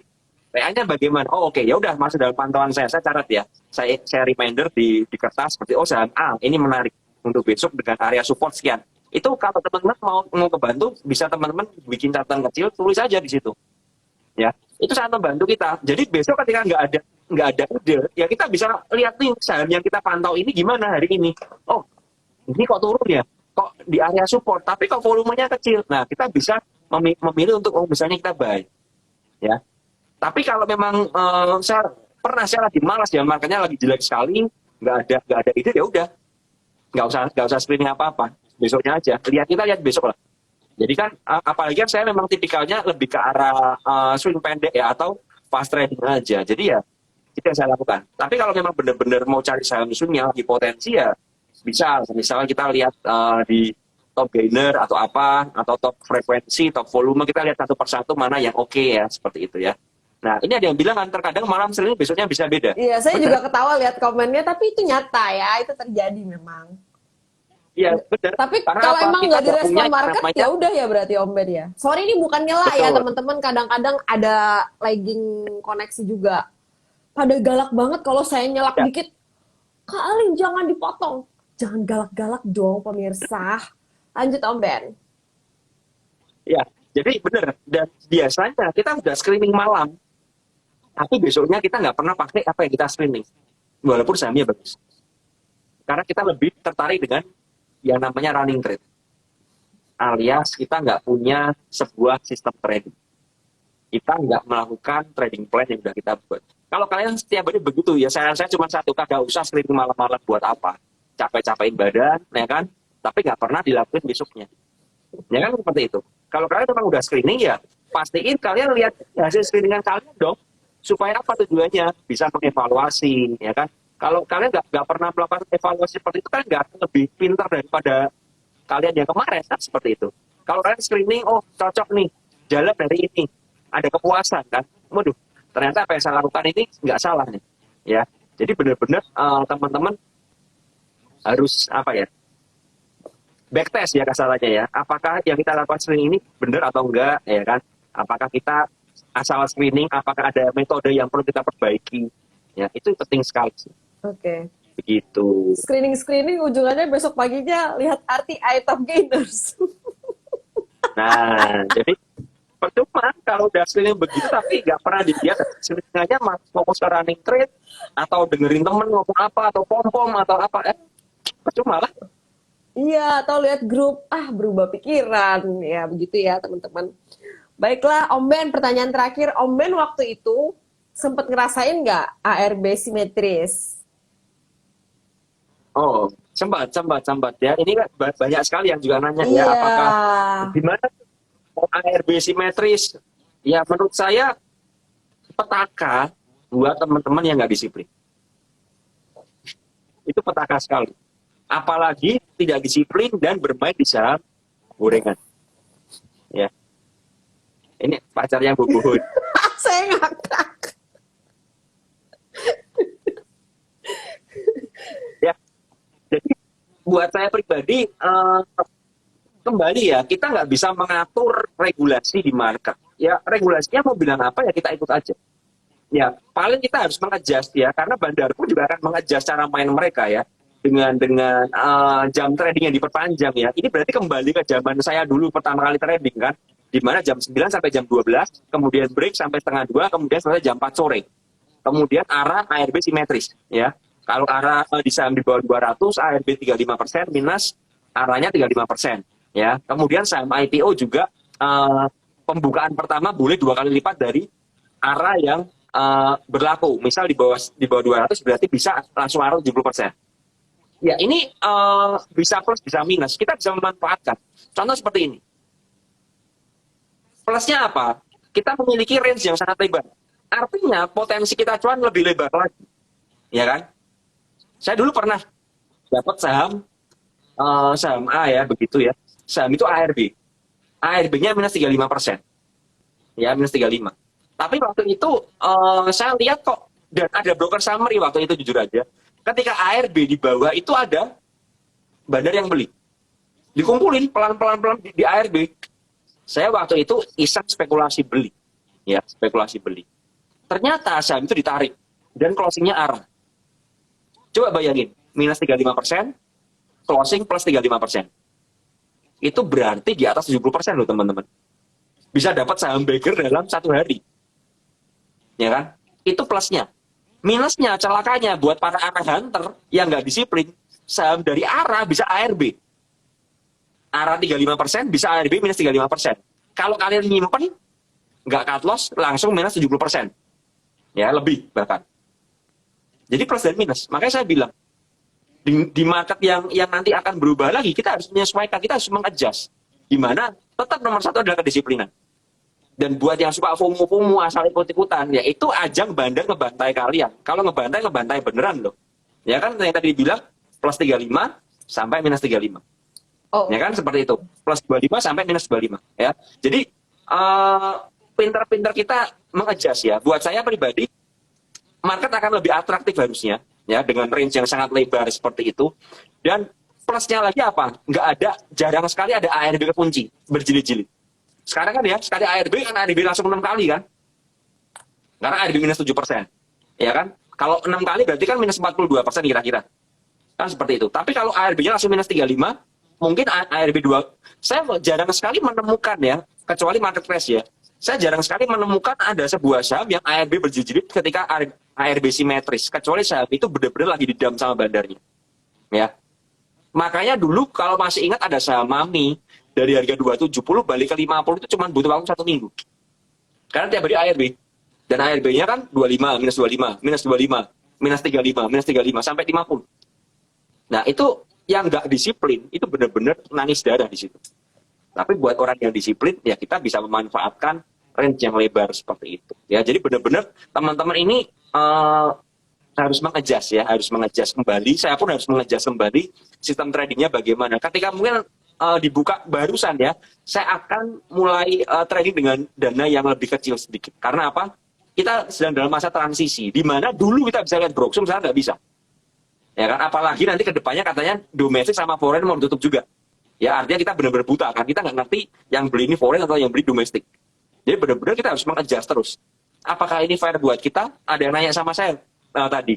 Dia lagi bikin kayak skripsi soal peraturan yang menguntungkan retail. Ya saya cuma bilang, dengan adanya ke depan, jelas regulasi ini lebih menguntungkan market maker.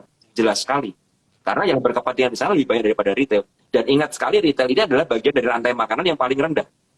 Artinya apa? Kita ini adalah santapan dari market maker, kan seperti itu. Cuman bedanya adalah kita harus sebagai retail harus terdidik, harus lebih pintar supaya paling enggak kita nggak jadi kasta yang terendah, alias bagian nyuci piring yang paling bawah, ya kan? Nah ini yang perlu kita lakukan adalah mengedukasi diri ya dengan cara seperti ini dan lain sebagainya ya. Jadi teman-teman saran saya terus mengedukasi diri, nggak usah perlu khawatir mau market seperti apa, kita nggak bisa komplain kalau kita nggak bisa buat petisi dan lain sebagainya. Yang ngatur mereka, yang bisa kita lakukan adalah kita bisa melindungi diri kita dan porto kita, ya melindungi psikologis kita. Bagaimana supaya kita ini benar-benar bisa mengadjust dengan market yang ada. Apakah peraturan fair nggak fair? Ya mungkin nggak fair, tapi ya bagaimana? Kita bukan yang ngatur bursa kan? Kita hanya bagian dari bursa, bagian dari market dan rantai makanan ini supaya kita nggak kena jebakan-jebakan yang ada ke depannya. Ya, jadi dari saya seperti itu. Oke, jadi kalau boleh disimpulkan ya, kalau ARB simetris balik, itu yang semakin jago, semakin duitnya gede, semakin bandar, semakin enak banget dapat cuannya. Kita retail yang biasa FOMO, biasa nggak disiplin, selamat aja ya. Kalau sekarang aja kita udah terseok-seok, nanti ARB simetris semakin bisa performa kita tuh lebih buruk lagi.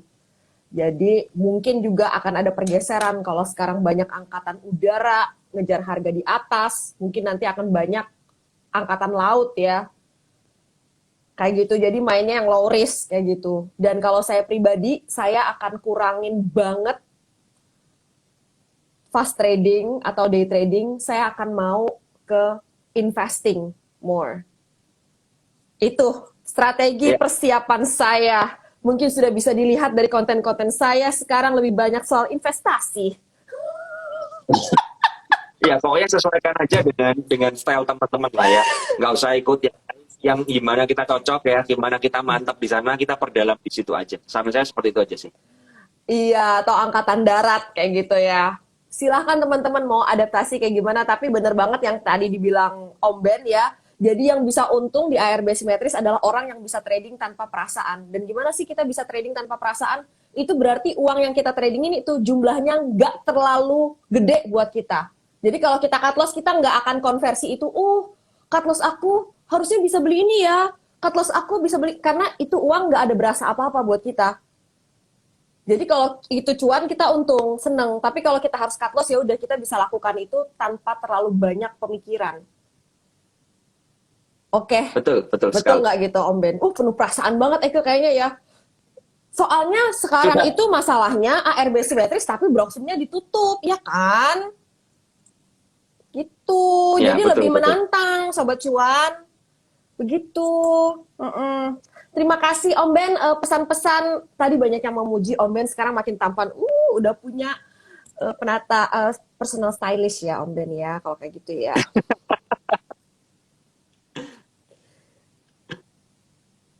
Kasih penguatan dong Om Ben buat Sobat Cuan sebagai penutup.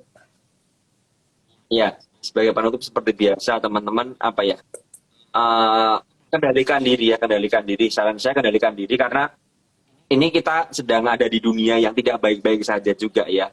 Ada hiperinflasi ya, di mana kan sebenarnya kan sudah diperkirakan ya, cuman mungkin nggak kerasa ya, di mana waktu pandemi kemarin kan banyak negara yang mengucurkan dana, ya jelas sekali kan pendanaannya lari ke sektor kesehatan semua ya, dan itu jelas sekali menggerogoti anggaran ya, dan hutang negara pasti akan membengkak di mana-mana. Dan sekarang kita masuk ke dalam fase di mana kita harus menanggung ya, negara kita menanggung semua negara ya, di mana inflasi gede-gedean. Tapi bersyukur negara kita masih memiliki komoditas yang bisa dipertahankan kan, dan itu cukup aman ya untuk negara kita dibandingkan negara-negara maju yang lain ya, seperti Amerika dan lain sebagainya. Cuman ya kita harus mengerti ya, ini kan kondisi seperti ini itu nggak akan cepat berakhir ya. Saya berharap cepat selesai ya, tapi tidak semudah itu karena ini adalah bagian dari pandemi yang sebenarnya kan seperti itu ya, di mana hiperinflasi harus membuat suku bunga dinaikkan dan lain sebagainya, daya beli masyarakat rendah, kemudian diperparah lagi perang lagi kan antara Rusia sama Ukraina yang nggak selesai. Ini kan seperti bola salju yang sangat besar sekali ya. Jadi di market yang nggak baik-baik seperti ini, inilah ujian kita sesungguhnya. Kita pinter-pinter bagaimana cara kita mengatur porto kita, bagaimana cara kita menganalisa saham yang kita masuk, Kalau kita asal ikut-ikutan orang, asal ikutan pom-pom, saham ini bakal ke sini, ke situ, ke sini, ke situ. Yang terjadi kita pasti akan mengalami loss yang sangat besar sekali. Karena apa? Kita nggak pernah bisa membatasi diri, resikonya di mana. Ya, misal saham A, oh saham A ini saham masa depan nih, contoh. Ya, bakal ke sini harganya. Contoh lah, WIRG. Ya, WIRG. WIRG ini kan korbannya banyak ya, kan korbannya banyak sekali ya. Dan banyak sekali yang cut loss juga dan banyak sekali yang yang masih nyangkut ya sampai sekarang ya. Dikatakan WRG mau the next ADMR waktu itu ya. Ketika harganya minus 1.600, waduh euforianya udah gila-gilaan tuh. Sekarang harganya di 600 sudahan kan. Nah, kalau kita nggak punya plan, ya kita akan terjebak di sana. Kecuali kita mau seorang investor ya, beda urusan ya. Kita mau menginvestasikan sejumlah uang yang tidak mengganggu cash flow kita, yang tidak, yang memang kita sudah ngerti posisinya dan kita bisa masih ada dana untuk hidup, untuk trading, untuk apapun juga, itu beda urusan. Tapi bagaimana dengan teman-teman yang nyangkut dan berada sebagai seorang investor, itu jadi masalah sekali kan, ya, dimana psikologisnya rusak, tiap hari lihat foto merah dan lain sebagainya. WIRG pun masih turun terus tiap harinya kan seperti itu, naik sebentar turun lagi, naik sebentar turun lagi. Iya, itu disayat pelan-pelan Jadi, ya teman-teman, hati-hati ya. Tadi kata Om Ben kan, ya, sorry aku ini emang nabrak. ya, Maksudnya tadi uh, soalnya banyak yang DM Om Ben kayak maksudnya ini view-nya Om Ben gimana nih Om Ben biar teman-teman apapun kode emiten yang kita sebutin di sini tuh hanya contoh ya, disclaimer on bukan untuk di ya, HK, apalagi yang lagi downtrend. Lanjut Om Ben. ya. Ya kalau ngomong WRG jelas ya, WRG memasuki fase downtrend ya, di mana di area 720 itu sebenarnya nggak boleh jebol, tapi akhirnya jebol juga ya, dan jebol ke bawah ya. Sekali lagi kita nggak pernah ngerti bottomnya di berapa, dan saya juga nggak ngerti dan saya tidak ingin tahu bottomnya di berapa ya. Saya kembali lagi ya, biar pisaunya tergeletak dulu baru kita mungkin memikirkan untuk beli lagi. Nah, buat teman-teman yang di atas bagaimana, itu kendala. Saya serba salah kalau saya selalu ditanya ini saham ini gimana. Apalagi misalnya beli BIRG di 1.200, misalnya seperti itu. Waduh, kan udah minus 50% nih. Bagaimana? Bingung kan? Mau cut loss? Tega nggak? Kan begitu. Tapi buat saya kalau udah cut loss, mengganggu porto, ya paling nggak harus cut loss separuh. Tujuannya apa? Kita punya cash lagi yang bisa kita tradingkan lagi. Nah, itu yang penting sekali ya buat teman-teman. Jadi, kembali marketnya ini belum akan baik ya, tapi tidak menutup kemungkinan tetap ada saham-saham beggar, tetap ada saham-saham yang menarik ditradingkan, tetap ada saham-saham yang bisa menghasilkan profit. Masalahnya, kita satu ya, masalahnya satu, kita masih punya dana nggak? Yang kedua, kita masih punya psikologis nggak yang kuat untuk trading lah? Ya, jangan-jangan psikologisnya udah rusak, hancur berantakan kan? Dan yang ketiga, kita bisa nggak menemukan saham-saham yang berpotensi itu? Ya, 3 PR itu yang harus kita pikirkan. Ya, jadi teman-teman benar-benar harus melindungi aset, melindungi psikologis, dan mengupgrade diri untuk belajar setiap hari. Itu penting sekali ya. Jadi itu pesan dari saya. Semoga teman-teman tidak banyak yang pensiun dan masih bisa survive. Karena apa? Menurut saya ketika marketnya nanti membaik, hanya orang-orang yang sudah mengalami market yang susah seperti dan bertahan dan bisa belajar ya, dan memiliki 3 hal tadi yang saya omongkan ya. 1 modal, 1 psikologis yang kuat, dan 1 edukasi yang benar, cara analisa yang benar, trading plan yang benar. Orang-orang itulah yang akan menikmati hasilnya untuk market ke depan. Ketika market kembali bullish dan kembali normal lagi ya. Itu aja. Oke, terima kasih Om Ben. Nanti Avengers kita akan coba panggil dulu ya, Assembled, apakah mau YouTube live, katanya butuh dibimbing, sebenarnya butuh dihibur ya, bukan butuh dibimbing. Jadi temen ya. Mau tahu ya, Avengers pada loss berapa? Oke Om Ben, makasih ya teman-teman semua, makasih ya udah pada ngumpul. Ini resisten 2000 belum break dari tadi, nggak apa-apa. Makasih ya, ini supportnya kuat di 1.700. Semoga kita semua tetap positif di market, terus belajar kata Om Ben ya. Oke, bye!